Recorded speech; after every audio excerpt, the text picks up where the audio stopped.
Disorders of the breast.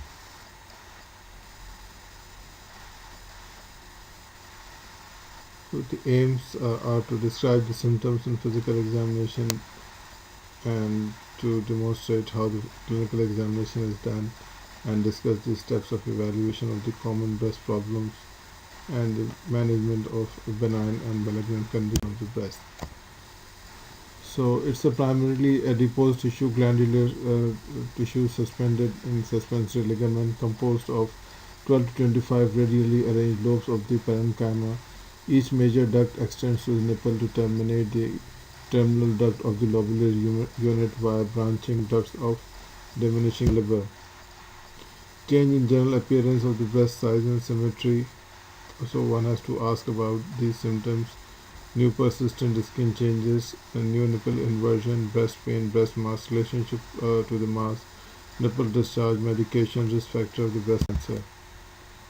So risk factors are the BRCA gene, previous history of breast disease, age more than 70, age of menarche, nulliparous or the age at first birth, breastfeeding, menopause, use of OCP, HRT, radiation, alcohol, breastfeeding, parity, recreation, menopause, and oophorectomy and aspirin.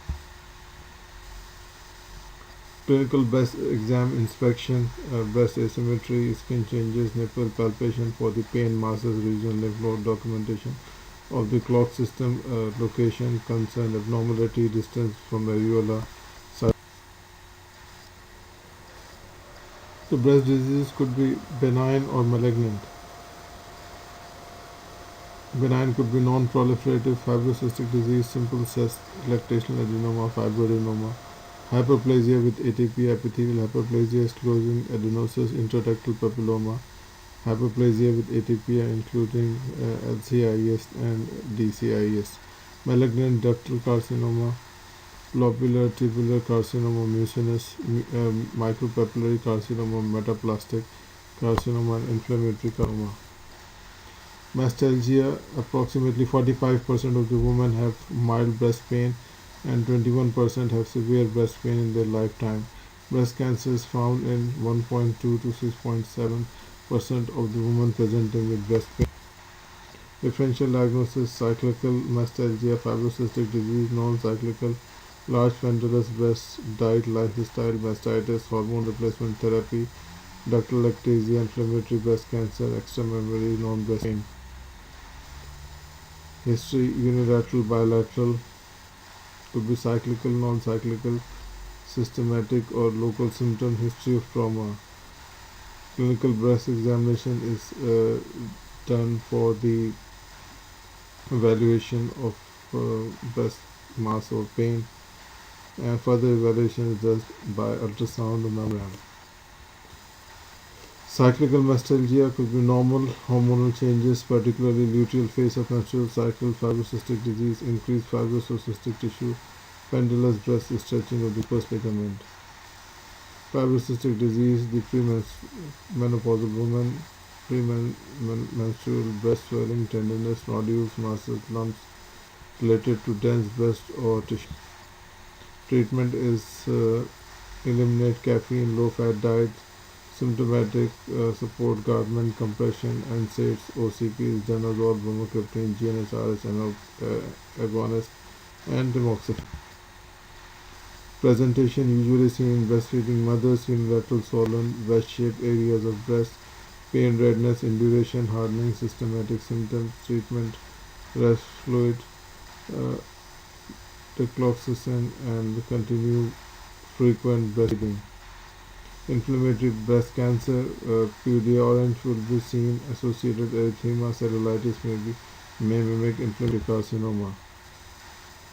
More than 90% of the palpable breast masses in women in their 20s and early 50s are benign. Differential diagnosis is fibrocystic disease, fibroadenoma, fat necrosis, phylloides tumor, intraductal papilloma, breast cancer. So the evaluation is done by history, duration, size, change, location, and field breast exam. Fibroadenomas are solitary, firm, rubbery nodule, mobile in women less than 30, slow. Intraductal papilloma, unilateral bloody nipple discharge, subarachnoid intraductal mass. Fat necrosis is caused by trauma. Tender firm mass with indistinct borders may appear suspicious on physical examination. Benign breast calcification seen on mammography. The initial evaluation is the diagnostic ultrasound, diagnostic mammogram, and more than 30 years it's diagnostic mammogram. Further evaluation: simple cyst, symptomatic aspirate, asymptomatic observe for 2 to 4 months. Complicated cyst, ultrasound guided aspiration, solid mass, core needle biopsy or excision. No specific finding, re-examine after 2 cycles.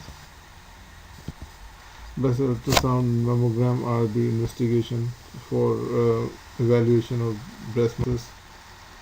Nipple discharge. The etiology is lactation. Physiological discharge could be due to hyperprolactinemia, hyperthyroidism, medication-related, neurogenic stimulation, pathologic, intraductal papilloma, ductectasia, or ductal carcinoma E2.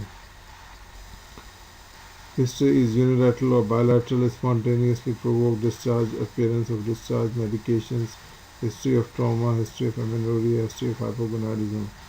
Clinical breast exam attempt to elicit discharge, identify involved ducts, and evaluate discharge for cross blood or positivity. Initial evaluation: breast ultrasound, mammogram if woman more than 30, multiductal discharge, UPT, prolactin, and TSH. Further evaluation: ductography, ductoscopy, MRI. Management: physiological nipple discharge, direct at underlying cause, pathological nipple discharge, refer to surgeon, terminal duct excision, central terminal duct excision or resection of the intraductal papilloma. Pathological findings of the biopsy, DSLCIS, invasive carcinoma, refer to surgical oncologist. Treatment modalities is radiation, chemotherapy, lumpectomy, mastectomy, and hormone therapy. Thank you.